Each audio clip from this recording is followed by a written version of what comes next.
Rent पे आई हुई लड़की ने ली परिवार के लोगों की जान। अगर आपने भी किसी को रूम रेंट पे दिया है या देना चाहते हो तो इस वीडियो को देख के सावधान हो जाओ, कभी ये हादसा आपके परिवार वालों के साथ ना। So hello guys, welcome back to my YouTube channel the horror world. मैं आपका भाई पीयूष हरित लेके आ चुका हूँ एक ऐसा चैनल जहाँ पे आपको मिलेगा बहुत ही सारा डर, रहस्य और सच्ची घटनाओं से भरी हॉरर स्टोरी। यहाँ पे हम उन चीज़ों के बारे में बात करेंगे जिसके बारे में लोग रात को सोचने से भी डरते हो। तो तैयार हो जाइए एक ऐसी दुनिया में कदम रखने के लिए जहाँ पे हर आवाज़, हर छाया, हर कहानी अपने अंदर ही एक राज छुपाए बैठी है। अगर आपको भी हॉरर स्टोरी सुनना पसंद है तो ये चैनल सिर्फ आप ही के लिए। तो शुरू करते हैं द हॉरर वर्ल्ड का डरावना सफर। एक लड़की मेरठ के हस्तिनापुर शहर से दिल्ली जॉब करने आती है। उस लड़की का नाम था प्रिया। प्रिया को रूम रेंट पे लेना था पर कहीं भी उसको रूम नहीं मिल रहा था और 2 दिन बाद प्रिया को ऑफिस ज्वाइन करना होता है, जिसके कारण वो परेशान थी क्योंकि उसको कहीं भी रूम नहीं मिल रहा होता। ठंड का समय था। 2 लेडीज अपने घर के बाहर बैठ के धूप सेक रही होती है। प्रिया उन आंटी के पास जाती है और जाके पूछती है कि आंटी क्या आपके पास रूम होगा खाली, मेरे को रेंट पे चाहिए। तो एक आंटी मना कर देती है कि हमारे पास तो रूम नहीं है, आप कहीं जब और जाके देख लो।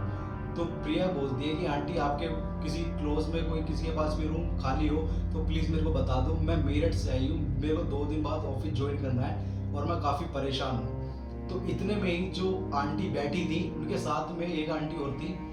वो आंटी कहती है उनसे कि आपके पास भी तो एक रूम हैगा, आप इस लड़की को दे दो क्योंकि आपका तो खाली पड़ा हुआ है रूम, इस लड़की की मदद भी हो जाएगी। तो वो आंटी कहती है कि हमारा रूम तो खाली है पर हम किसी को रूम नहीं देना चाहते, क्योंकि वो आंटी काफ़ी पैसे वाली थी जिसको उनको नीड नहीं थी कि किसी को रूम रेंट पे दें। तो प्रिया उन आंटी से काफ़ी जिद करती है कि आंटी मेरे को हेल्प है काफ़ी, आप मेरे को रूम दे दो। तो इतने में ही आंटी कहती हैं कि ठीक है, मैं एक बार पहले अपने हस्बैंड से बात कर लेती हूँ, अगर उन्होंने बोल दिया है रूम रेंट पे देने के लिए तो मैं आपको रूम दे दूंगी। तो वो आंटी चली जाती है अपने हस्बैंड के पास। उन आंटी का नाम था मीना।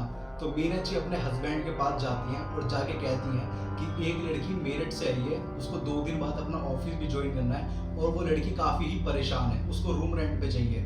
तो जो मीना जी के हस्बैंड थे वो लोगों की काफ़ी हेल्प किया करते थे, तो उन्होंने प्रिया की मजबूरी समझते हुए प्रिया को रूम दे दिया रेंट पे। और इस बात से प्रिया काफ़ी खुश थी कि उसको रूम मिल चुका था और प्रिया ने उसी शाम को ही अपना सारा सामान आंटी के घर पे शिफ्ट कर लिया। मीना जी का बेटा कपिल कपिल अपने घर पे नहीं होता क्योंकि हाल ही में ही कपिल की एक गर्लफ्रेंड बनी थी।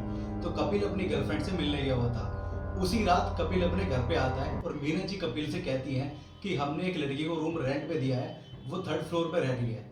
तो कपिल मनी मन ये सुन के खुश हो रहा था और सोचता है कि चलो आखिरकार हमारे घर पे एक लड़की रहने तो वही। कपिल अगले दिन उस लड़की को देख लेता है और सोचता है कि यार ये लड़की तो बहुत सुंदर है, काफ़ी खूबसूरत है और प्रिया काफ़ी सुंदर थी, काफ़ी खूबसूरत थी।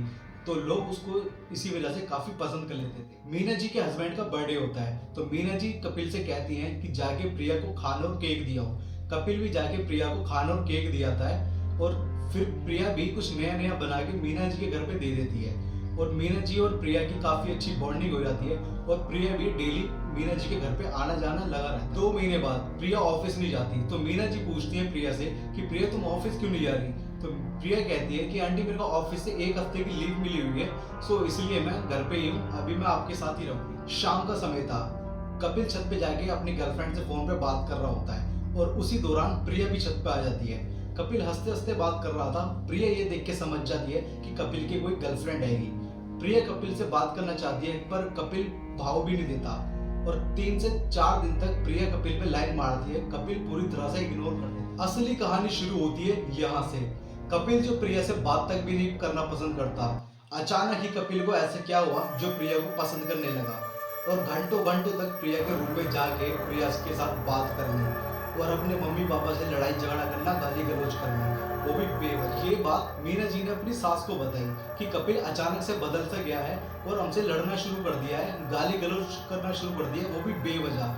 तो कपिल की दादी अजमेर रहती हैं तो कपिल की दादी ने बोला कोई बात नहीं, कपिल को नज़र लग गई होगी, मैं कल सुबह कपिल की नज़र उतार दूंगी। और कपिल की दादी को नज़र उतारना और भूत प्रेत की बाधाओं को दूर करना काफ़ी अच्छे से आता था। उस रात कपिल अपने कमरे में लेटा हुआ था और अपनी गर्लफ्रेंड से फ़ोन पे बात कर रहा था। कपिल ने मेरे को बताया कि पीयूष भाई मेरा अचानक से ही दिमाग पूरा सुन पड़ गया और मैं उठ के चलने लगा, मेरे को पता नहीं था कि मैं कहाँ पे जा रहा हूँ। और कपिल सीधे जाता है प्रिया के रूम में, प्रिया के रूम का दरवाजा बजाता है और प्रिया गेट खोलती है।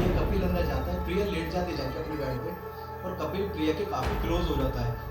प्रिया के साथ शारीरिक संबंध बनाना शुरू करता है और प्रिया भी कपिल को मना नहीं करती और कपिल और प्रिया दोनों शारीरिक संबंध बना लेते हैं। उस पूरी रात कपिल प्रिया के घर पे ही था, प्रिया के कमरे में, और शारीरिक संबंध बना रहा था। जैसे ही सुबह होती है कपिल अपने कमरे में जाता है और जाके लेट जाता है, क्योंकि कपिल को बिल्कुल पता नहीं था कि उसके साथ हो क्या रहा है।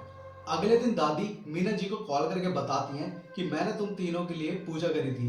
मीना जी ये सुन के कहती है कि हम तीनों के लिए क्यों करी आपने पूजा, आप तो कपिल के लिए करती। दादी ने बताया कि कपिल के ऊपर कोई नजर नहीं लगी हुई, बल्कि कपिल के ऊपर कोई बहुत ही गंदा वशीकरण करा गया, बहुत ही गंदा।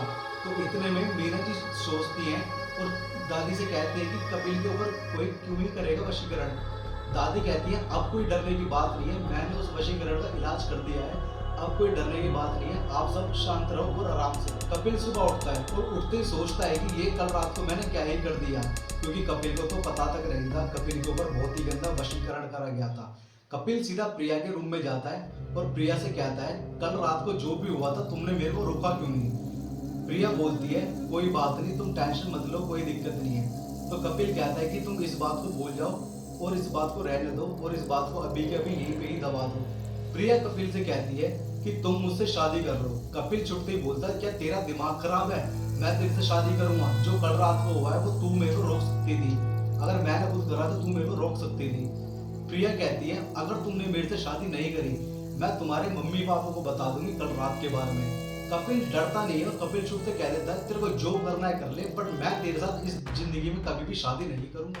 फिर अगले दिन मीना जी की तबीयत काफी खराब होती है। कपिल और कपिल के पापा मीना जी को डॉक्टर के लेके जाते हैं। डॉक्टर मीना जी का टेस्ट करते हैं और टेस्ट करके देखते हैं कि मीना जी के लीवर में दिक्कत है, लीवर खराब हो चुका है और पूरी तरह से सड़ चुका है।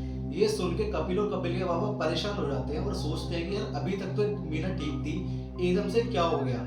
4 से 5 घंटे बाद मीना जी की फिर दोबारा बहुत गंदी तबीयत खराब होनी शुरू हो जाती है। डॉक्टर फिर दोबारा टेस्ट करते हैं और टेस्ट में देखते हैं कि मीना जी का लीवर भी पूरी तरह से खराब हो चुका है। इतने में कपिल अपनी दादी को फोन करके बताता है, क्योंकि कपिल और कपिल के बाबा काफी परेशान थे और अकेले थे दिल्ली में। तो कपिल अपनी दादी को फोन करके बताता है कि दादी मम्मी की ऐसे से तबीयत खराब हो चुकी है। तो दादी कहती है तुम टेंशन मत लो, मैं तेरे चाचा को लेके दिल्ली आ रही हूँ। तो दादी आ रही हो 2 से 3 घंटे बाद डॉक्टर कपिल को और कपिल के पापा को बताते हैं कि मीना जी अब इस दुनिया में नहीं रही। ये सुन के कपिल और कपिल के पापा पूरी तरह से पागल हो जाते हैं और रोने लगते हैं कि ये क्या हो गया मीना को एकदम से। कपिल सोचते हैं कि मम्मी को क्या हो गया एकदम से, जो एक ही दिन में इतनी गंदी खराब हो गई और मम्मी हमारे साथ नहीं रही, इस दुनिया में से चली गई। कपिल दादी को फोन करके बताता है फिर से कि दादी मम्मी हमारे साथ नहीं रही। दादी ये सुन के शांत हो जाती है, पूरी तरह से शॉक हो जाती है और रोने लगती है और बोलती है कि मीना अभी तो ठीक थी, एकदम से क्या हो गया।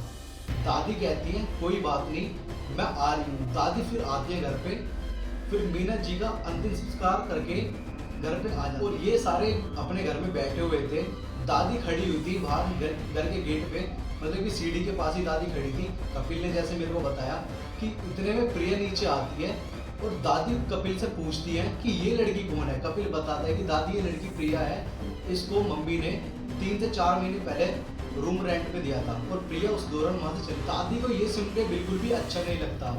दादी कपिल से कहती है क्या इस लड़की की कमरे की चाबी तुम्हारे पास हैगी? और चाबी कपिल के पास होती है, क्योंकि प्रिया कभी भी घर से बाहर जाती थी या अपने ऑफिस जाती थी, चाबी दे देती थी मीना जी को, नहीं तो मीना जी के घर के गेट के बाहर चाबी टांग देती थी। दादी और कपिल चाबी लेके प्रिया के कमरे के बाहर जाते हैं और कमरे का जैसे ही गेट खोलते हैं इतनी गंदी बदबू आती है। कपिल ने मेरे को बताया कि पीयूष भाई इतनी गंदी महकती थी, गंदी सड़ी हुई बदबू थी कि कोई अंदर मर गया हो, अगर कोई बंदा हो ना वो बेहोश हो जाए। तो कपिल और दादी मुंह पे कपड़ा बांध के कमरे के अंदर जाती हैं और कमरे के अंदर ढूंढते हैं कि कुछ मिल जाए इनको। जैसे ही कपिल अब प्रिया की अलमारी खोलता है, अलमारी खोलते ही देखता है कि 2 गुड़ियां काले रंग की हाथ से बनी हुई वो रखी हुई है अलमारी के अंदर। ये देख के कपिल डर जाता है और दादी को बताता है। जैसी दादी आके देखती है अलमारी के अंदर 2 गुड़ियां रखी हैं और दादी ये देख के पूरी तरह से शॉक हो जाती है। और दादी को पता था कि ये गुड़िया किस काम में आती है, ये गुड़िया आती है मारण क्रिया में। दादी ये सुन के शॉक हो जाती है और ढूंढने लग जाते हैं पूरे घर के अंदर, पूरे कमरे के अंदर कि और कोई चीज हैगी क्या, क्योंकि वो वाली महक इस अलमारी से तो बिल्कुल नहीं आ रही। कपिल ढूंढते ढूंढते देखते देखते बाथरूम का जैसे गेट खोलता है। कपिल कह रहा था कि पीयूष भाई ऐसी महक थी ना, मैं वहीं पे ही मर जाता, क्योंकि कपड़े के अंदर तक भी बड़ी गंदी बदबू आ रही थी। दादी कमरे बाथरूम के अंदर जाती है और गेट के पीछे देखती है, गेट के पीछे एक बकरे का कटा हुआ सर रखा हुआ था। दादी और कपिल ये देख के हक्के बक्के हो जाते, पूरे शौक हो जाते हैं कि ये हमारे घर में कैसी चीज पड़ी है। और बकरे के सर के बगल में ही एक गुड़िया पड़ी थी जिसके ऊपर ऑल पिन लगी हुई थी। दादी ये सुन के पूरी तरह शौक हो जाती है और दादी को पता था कि ये चीज कैसी चीज है।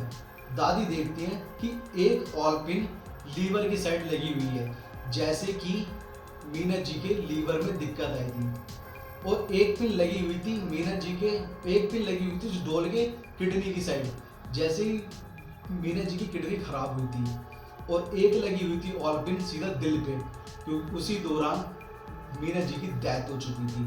ये देख के दादी और कपिल पूरी तरह से शॉक हो जाते हैं और कमरे से सीधा बाहर निकल आते हैं। दादी आंख बंद करके कुछ मंत्र पढ़ रही होती है या कुछ जाप कर रही होती है, जिससे दादी को पता चल सके कि ये तो मेरे को कपिल ने बताया था और दादी से तो मैं मिला भी नहीं हूँ अभी तक, और मिलूंगा मैं जरूर। और जैसे ही दादी ने अपने मंत्र पढ़े, अपना कुछ पाठ करा, दादी ने कपिल को और कपिल के पापा को बताया। जी ने प्रिया को काला जादू करते हुए देख लिया था और प्रिया ने भी देख लिया था कि मीना जी प्रिया को काला जादू करते हुए देख रही हैं, क्योंकि प्रिया वशीकरण तो उस पे करती कपिल पे, और कपिल और मीना जी ने तो पहले देख लिया था, तो इसलिए ही प्रिया ने सोचा कि मीना जी को इस रास्ते से हटा देती हूँ, क्योंकि प्रिया पूरी प्लानिंग से आई थी और सोच समझ के आई थी, क्योंकि लड़का इनके घर में एक ही है यानी कि कपिल, और इनके पास बहुत सारा पैसा है, क्योंकि प्रिया ने सोचा था कि मैं कपिल के ऊपर वशीकरण करके शादी करके सारा पैसा सारी धन दौलत अपने नाम कर लूंगी। तो इतने में तो मीना जी ने प्रिया को देख लिया था, तो इसीलिए ही प्रिया ने मीना जी को मौत के घाट उतार दिया था। तो कपिल के पापा और दादी जी ये तीनों बैठ के प्रिया का वेट कर रहे होते हैं। सुबह से शाम हो जाती है, एक दिन बीत जाता, 2 दिन, 6 दिन बीत जाते हैं, प्रिया का कोई अता पता नहीं था। कपिल ने हर जगह अपने दोस्तों के साथ उस लड़की को ढूंढा, यानी कि प्रिया को ढूंढा, पर प्रिया कहीं भी नहीं मिली। कपिल और जाके प्रिया के बारे में कंप्लेंट करी, पर पुलिस वाले इस चीज के बारे में बिल्कुल भी एक्शन नहीं लेते, क्योंकि पुलिस वाले ये जादू टोना कभी भी मानते नहीं हैं। और कपिल के पापा फोर्स करते हैं कि आखिरकार आप उस लड़की को ढूंढो तो सही। पुलिस भी ढूंढती है, 1 महीना, 2 महीना, 6 महीने, प्रिया का आता पता बिल्कुल भी नहीं है, और प्रिया का आज तक भी बिल्कुल भी नाम नहीं है कि प्रिया कहाँ पे है, क्या कर रही हो। इसलिए कभी भी किसी को अपने घर में पनाह देने से पहले आप 1000 बार सोचिएगा जरूर, कभी ये हादसा आपकी फैमिली वालों के साथ ना हो। अगर आपको ये स्टोरी पसंद आई हो तो इस वीडियो को लाइक करना, कमेंट करना और ज्यादा से ज्यादा शेयर करना, और इस चैनल को प्लीज सब्सक्राइब जरूर करना, क्योंकि आने वाली हर वीडियो आप तक जरूर पहुंच जाए। मैं आपका भाई पीयूष शरीफ आप सभी के लिए ऐसी हॉरर स्टोरीज लेता आता रहूंगा। तब तक के लिए जय श्री राम।